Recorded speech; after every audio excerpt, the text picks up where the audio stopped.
Lasciata a malincuore Berck-Plage con le nostre amiche foche, vi raccomando di vedere il video precedente se non lo avete già fatto, dirigiamo la nostra piccola ma allegra compagnia camperizzata verso la cittadina di Les Trois-Portes.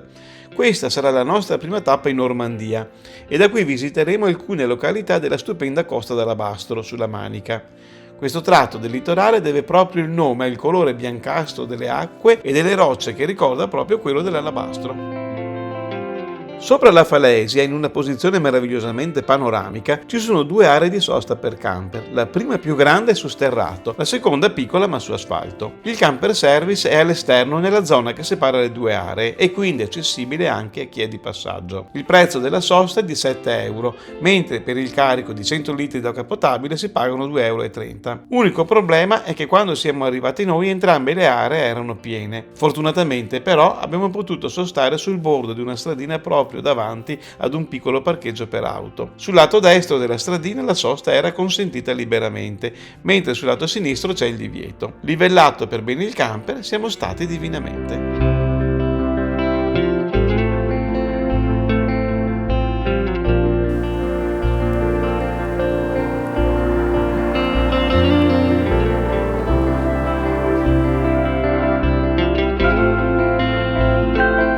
Il mattino seguente ci siamo incamminati sul sentiero dei doganieri che corre lungo il bordo della falesia di gesso più alta d'Europa con i suoi 106 metri sul livello del mare, cercando di resistere alla tentazione di affacciarci troppo al bordo.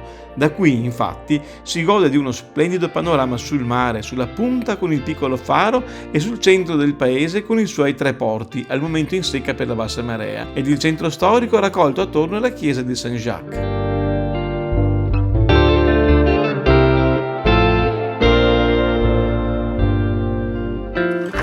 Buongiorno! In breve arriviamo al piazzale della stazione a monte della funicolare, che consente di raggiungere in 2 minuti il centro della città e la spiaggia.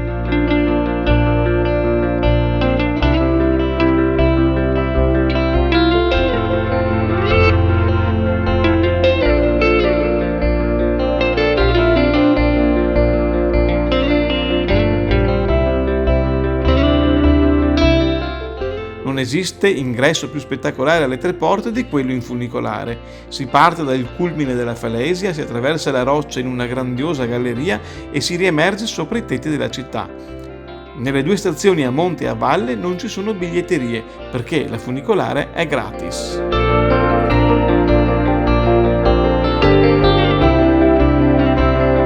Les Trois-Portes è una cittadina di mare dove la pesca era ed è una delle principali attività economiche e scendendo dalla funicolare si arriva proprio al famoso quartiere dei Cordiers, nome che designava quelli che pescavano con le corde.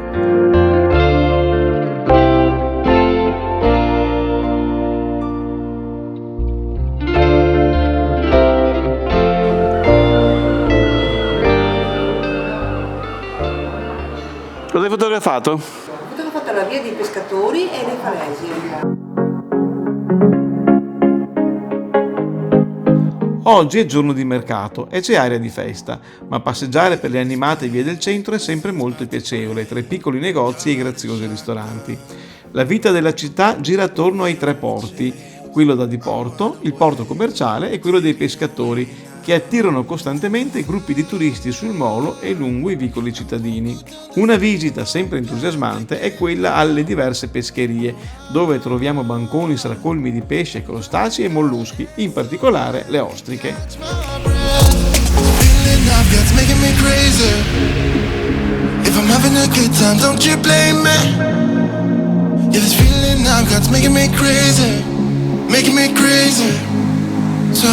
I'm just gonna drive.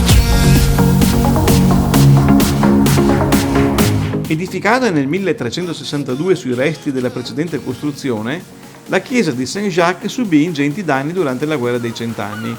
Restaurata nel 1699, domina la cittadina della sua posizione privilegiata. Al suo interno vi sono delle particolarità che la rendono un po' speciale. Reti da pesca e salvagenti rappresentano la profonda devozione da parte dei pescatori.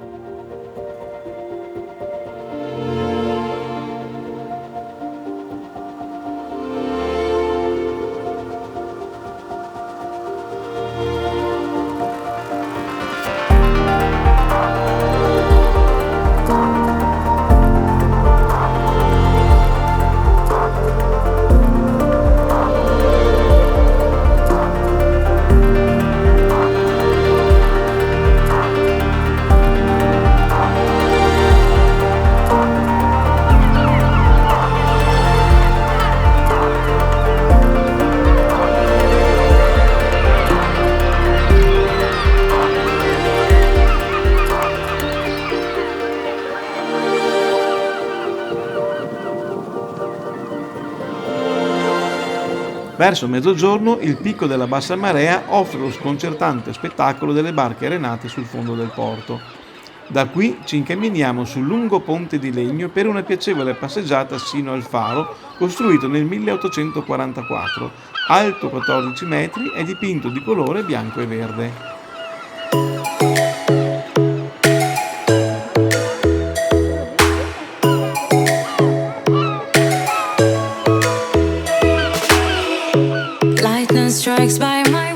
La spiaggia di Les Tres Portes è un'ampia distesa di ciottoli lunga circa 800 metri.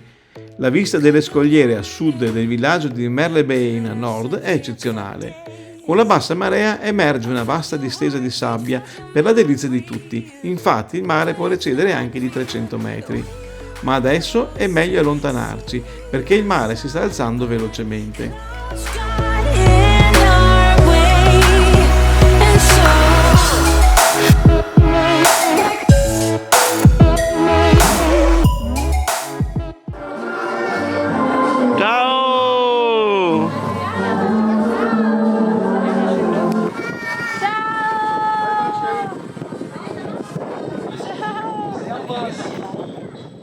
Per tornare ai camper ci riportiamo alla stazione della funicolare che, sebbene quest'ora sia molto affollata da gente in coda, riesce a riportarci in cima in meno di mezz'ora.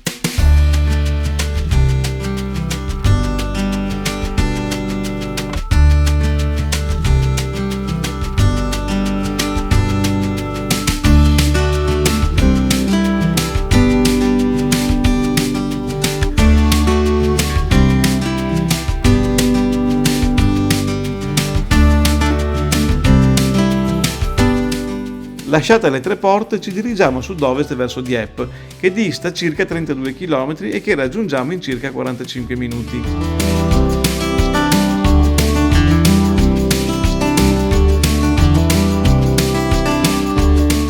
Arriviamo all'area di sosta in Boulevard Maréchal Foch, proprio davanti all'imboccatura del grande porto e confinante con la spiaggia. L'ingresso e l'uscita sono controllati da sbarre, in particolare all'ingresso è presente il contatore dei posti liberi e la sbarra si apre fino a quando non si azzera, poi non entra più nessuno. Noi abbiamo dovuto attendere quasi un'ora prima che si liberassero 3 piazzole. Il prezzo della sosta per 24 ore è di 14,30 € compresi carico e scarico delle acque. L'area è su asfalto, comoda e ben tenuta, ma almeno in questo periodo c'è un bel problema che vi farò vedere più tardi.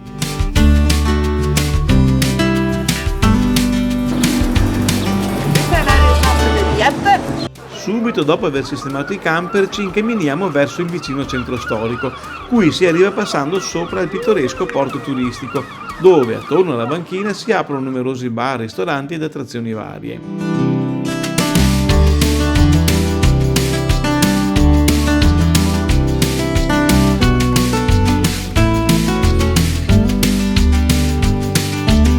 Arriviamo così nella bella Place de Puy-de-Salé, il vero cuore della città, dove l'attuale pozzo ci ricorda che in passato, nei pozzi da queste parti, l'acqua di mare si mescolava con l'acqua dolce all'aumento della marea.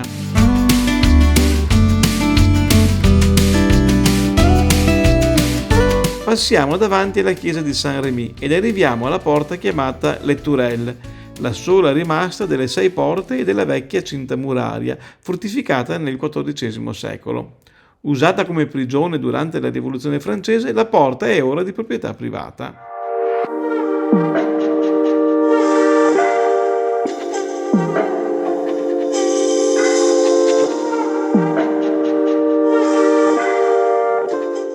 Tornati all'area sosta abbiamo cenato in camper e già lì abbiamo capito che quella sera avremmo avuto un problema. Non si poteva certo dormire così. In realtà hanno spento le giostre poco prima di mezzanotte, ma i ragazzi sono rimasti a farsi sentire con le loro urla strazianti per almeno altre 2 ore.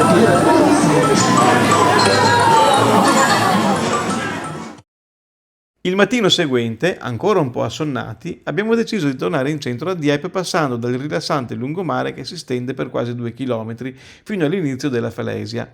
L'ampia promenade separa la spiaggia da una vasta area lasciata a prato, con favolose aree gioco per bambini, da dove il nostro Davide non voleva più venire via. Qui, ad un certo punto, osserviamo uno strano accampamento militare con bandiere americane e canadesi. In effetti oggi è il 17 agosto e sono in pieno svolgimento le commemorazioni con il raduno dei reduci del disastroso tentativo di sbarco nella Dieppe occupata dai tedeschi esattamente 80 anni fa, il 19 agosto 1942, e nella quale morirono ben 907 soldati canadesi. Da tenere presente che questa fallimentare operazione di sbarco è avvenuta 2 anni prima rispetto al famoso sbarco in Normandia, avvenuto il 6 giugno del 1944, il D-Day, sulle coste orientali della penisola del Cotentin, e che andremo a visitare tra qualche giorno.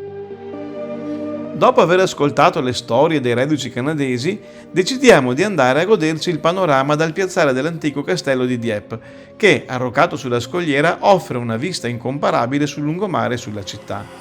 Gli spazi esterni del castello sono accessibili gratuitamente tutto l'anno, durante gli orari di apertura del museo, visita a pagamento. La fortezza, ricostruita nel XV secolo, ospita diverse collezioni d'arte.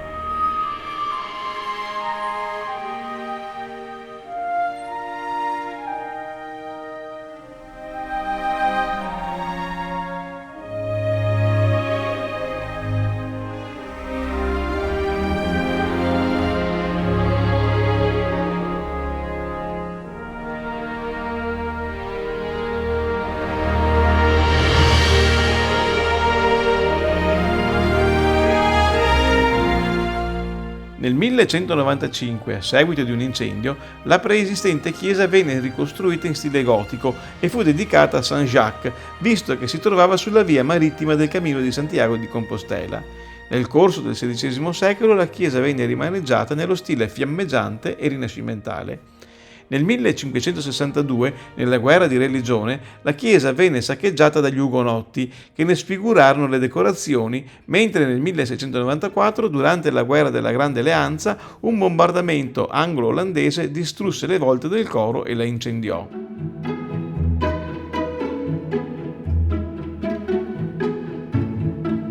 Oggi, oltre ad ammirare all'interno le stupende architetture e le magnifiche opere, restiamo colpiti vedendo che nella cappella sul fondo a sinistra è allestito uno spazio ludico per far giocare i bambini durante le celebrazioni religiose.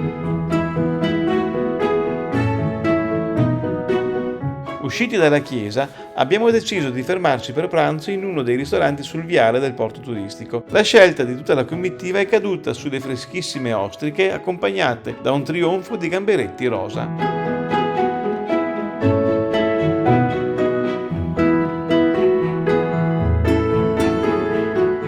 Con la vista del traghetto che lascia il porto di Dieppe, partiamo anche noi alla volta di Fécamp, distante 64 km, che percorriamo in circa un'ora e mezza.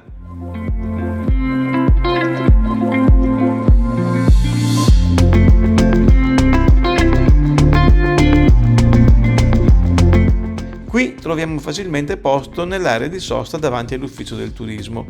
Il piazzale è in piano ed è vicino al porto turistico e ai vari locali e negozi. Per arrivare a piedi alla spiaggia di ghiaia e balneabile servono circa 20 minuti.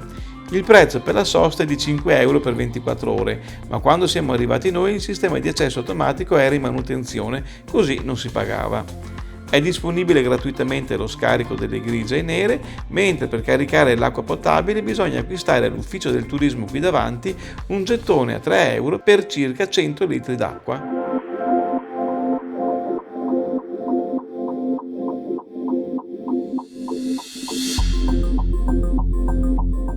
Situata nel dipartimento della Senna Marittima, Fécamp, che in passato è stata residenza dei duchi di Normandia fino al 1204, è uno dei porti principali della costa di Alabastro e un interessante borgo affacciato sul mare. Qui ammiriamo il pittoresco porto turistico con il faro in fondo al pontile di legno, lunghe spiagge di ciottoli, imponenti scogliere calcaree e punti panoramici sulle colline che fanno da cornice. A Fécamp tutto parla di mare, di tempeste e di dura vita a bordo dei pescherecci, ma anche di antichi liquori fatti di erbe magiche. Il nostro vero interesse a Fécamp era il negozio adiacente al Palazzo Benedettin. Qui ci si può accomodare ad un tavolo e ordinare un cocktail a base dell'ottimo elisir, ma c'è anche uno spaccio dove è possibile comprare alcune varianti dell'antico e raffinato liquore Benedettin. Abbiamo scelto la formulazione classica, che è davvero ottima, prezzo 27 euro per la bottiglia da litro.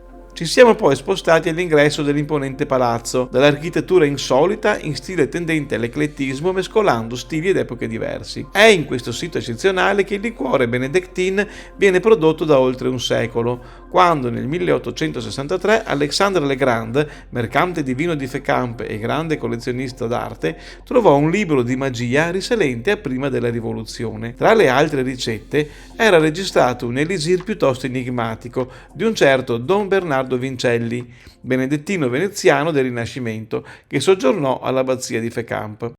Legrand ha decifrato la formula e da allora la produzione del prezioso liquore non conosce sosta. Fatto scorta di liquore e ammirate le singolari architetture, lasciamo Fécamp e ci dirigiamo verso Etretat, che dista 16 km che raggiungiamo in circa mezz'ora.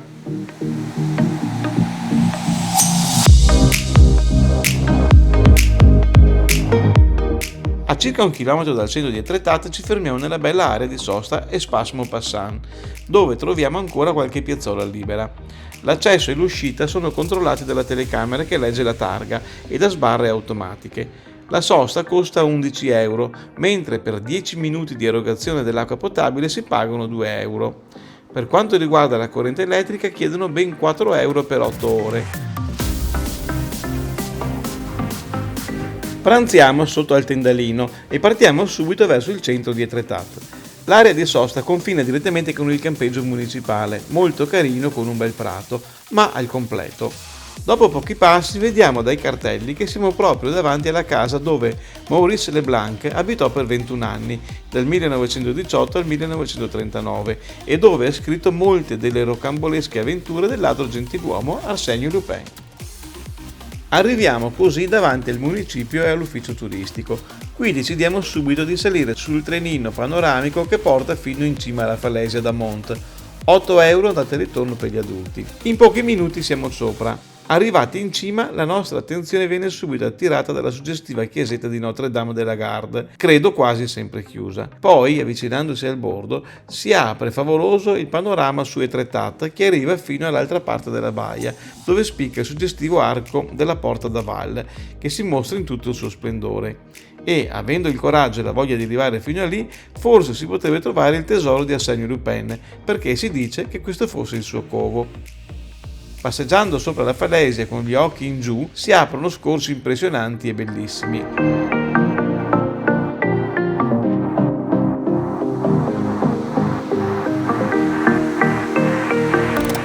Incredibile vedere che qualcuno si è avventurato sullo stretto lembo di spiaggia tra la ripida roccia del mare incostante, con le sue maree, per prendere il sole e fare il bagno. Ci chiediamo, ma siamo in Normandia o a Capri?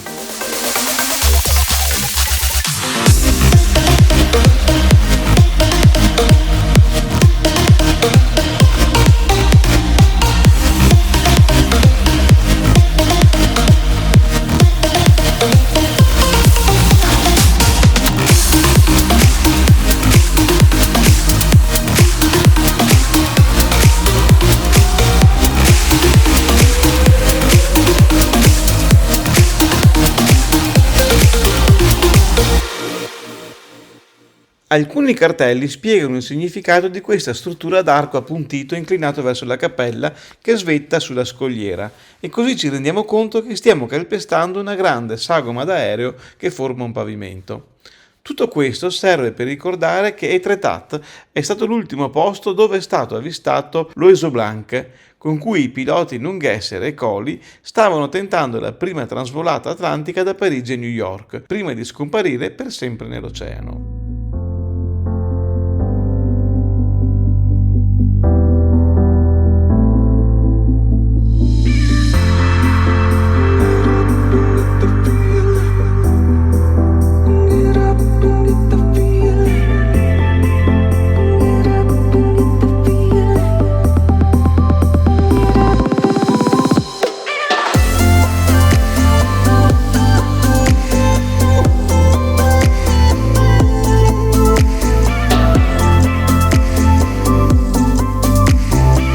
Ridiscesi in paese con il trenino, ci avviamo per una passeggiata nelle stradine del centro di Etretat.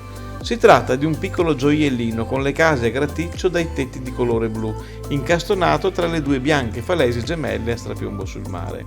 Il principale motivo di attrazione di Etretat è lo straordinario paesaggio naturalistico che l'ha resa famosa in tutto il mondo, grazie anche alle opere degli impressionisti, come ad esempio Claude Monet, che qui ha dipinto alcune delle sue meravigliose opere.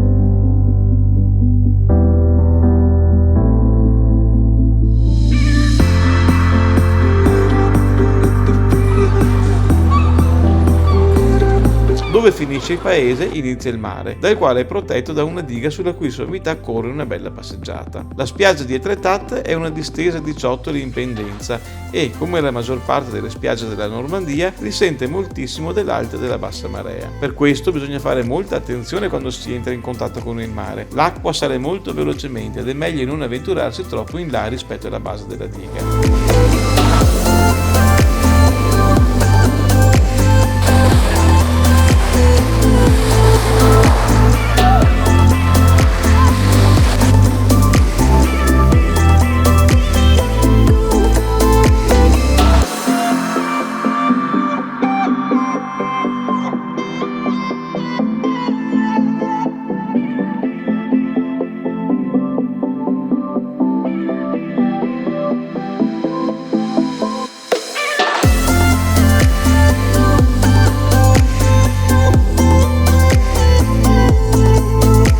Siamo così al termine di questa giornata ed anche di questo video.